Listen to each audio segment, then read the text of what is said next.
Bonjour à tous, ravi de vous retrouver pour ce Morning Echo du mardi 24 septembre 2019. À photo du jour, c'est Greta Thunberg, la jeune Suédoise qui regarde le président Donald Trump. Hier, elle a réitéré un discours assez virulent quant à l'urgence climatique, relayé d'ailleurs, vous voyez sur ce graphique de gauche, par une prise de conscience assez généralisée des grandes organisations, monétaires en particulier, mais aussi politiques qui veulent prendre à bras le corps ce problème d'urgence climatique.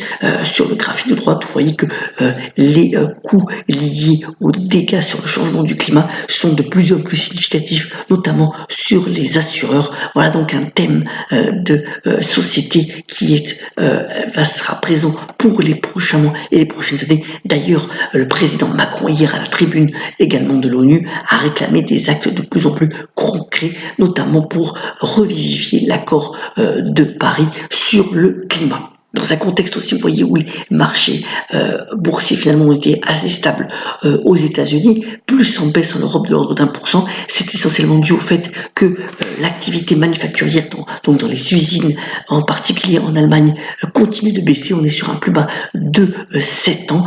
Mario Draghi, hier, le président de la Banque Centrale Européenne, a réitéré la volonté des autorités monétaires de soutenir l'activité. On aura aujourd'hui l'indice IFO, c'est-à-dire le moral des patrons allemands, qui pourrait montrer encore une dégradation des attentes de ces mêmes patrons pour l'activité. Donc encore à scruter, ce qui aura un effet sur l'euro qui est repassé en dessous des indices hier sur ces derniers chiffres.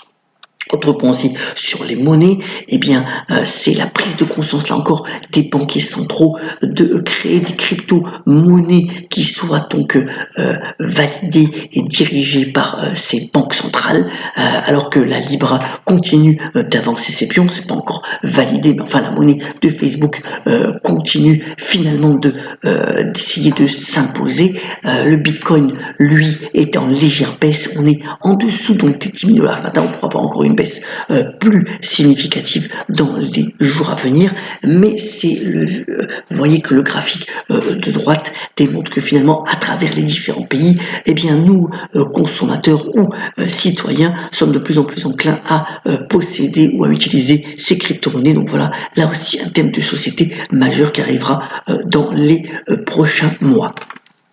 Le livret A est toujours une superstar des placements en France. On est tout près des 300 milliards d'encours. Vous voyez qu'il a gagné encore près de 15 milliards depuis le début de l'année, même si finalement son taux de rendement est très faible. Il est servi en ce moment à 0,75%. Il pourrait baisser même à 0,35%. Mais enfin, comme c'est un placement liquide, pour le moment, cela continue à attirer les épargnants. Autre point aussi très intéressant, c'est ce qu'on appelle le commerce conversationnel via les SMS. Alors c'est Apple qui monte en puissance sur ce créneau. L'idée, c'est finalement de recevoir par SMS une offre d'un prestataire de service. Là ici, l'exemple, c'est la livraison de fruits et légumes, et c'est une conversation qui se met en place directement par SMS entre l'utilisateur et le prestataire de service pour livrer éventuellement un produit. Et c'est un service très intéressant parce que finalement Apple prendra une commission sur chaque transaction et démultipliée par le nombre de prestataires de services. Vous imaginez le potentiel. C'est un service qui existe déjà de manière assez considérable en Chine via notamment WeChat et qui arrive dans les différents autres opérateurs télécoms dans les prochains mois. Venons-en bref, pas mal d'actualités aussi sur les entreprises. D'abord, on aura les résultats d'Orpea, l'un des leaders de la dépendance en Europe. Alors l'accent est mis en ce moment pour Orpea sur la télémédecine. Ils ont pris 28% de la société Nomadec qui permet finalement de faire de la consultation à distance.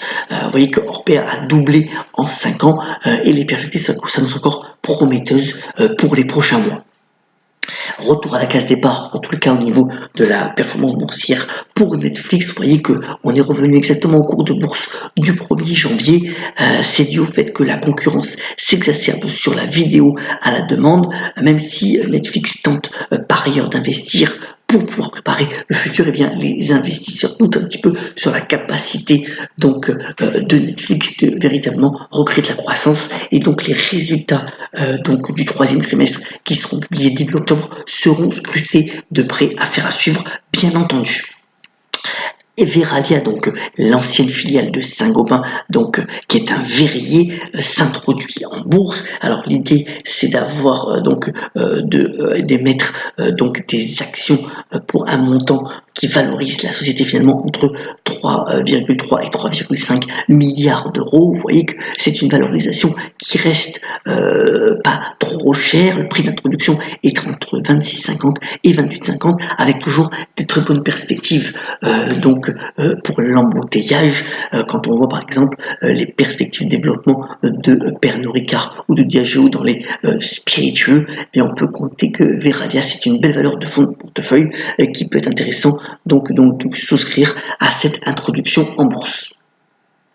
Toujours donc dans le domaine des OPA, eh bien Capgemini a déposé son offre officielle donc sur Altran. On est dans le secteur des services informatiques. Alors le prix fixé est de 14 €. Vous savez que ce prix fait d'ailleurs l'objet de contestation de la part des actionnaires minoritaires d'Altran, mais enfin pour le moment Capgemini reste droit dans ses bottes pour acquérir Altran et conquérir véritablement l'Amérique sur les services informatiques. On suivra de près donc la progression de cette OPA.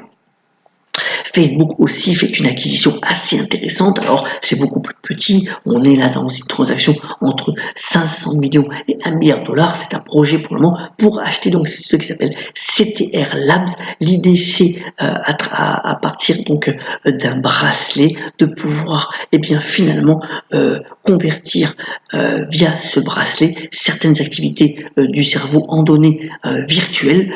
Et c'est véritablement l'idée pour le réseau social d'étendre son champ d'activité vers la réalité virtuelle. D'ailleurs, l'équipe de CTR Lab, si l'opération se conclut, va intégrer le département réalité virtuelle de Facebook, créer de nouveaux produits grand public et donc une diversification à bon compte pour le réseau social qui, bien entendu, fait l'objet de pas mal d'attention de la part notamment des autorités de la concurrence ou des problèmes liés aux données personnelles. Donc voilà, une belle acquisition pour Facebook à suivre si elle se fait et si elle se concrétise.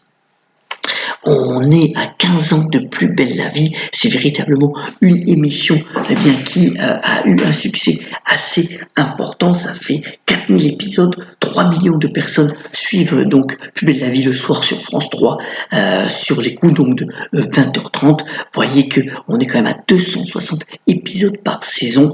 Il y aura d'ailleurs un prime ce soir pour fêter l'événement, mais une belle part de marché et un succès d'audience qui ne se dément pas donc sur Plus belle la vie. Bravo à ce succès qui n'était pas évident au départ. Terminons ce Morning Echo par la citation du jour. Elle nous vient de l'auteur Francis Scott Fitzgerald, qui a notamment déclaré: réserver son jugement implique un espoir infini. Voilà une belle phrase à méditer en vous souhaitant une bonne journée. Ayons la pêche, soyons solidaires et à demain sur le Morning Echo. Excellente journée.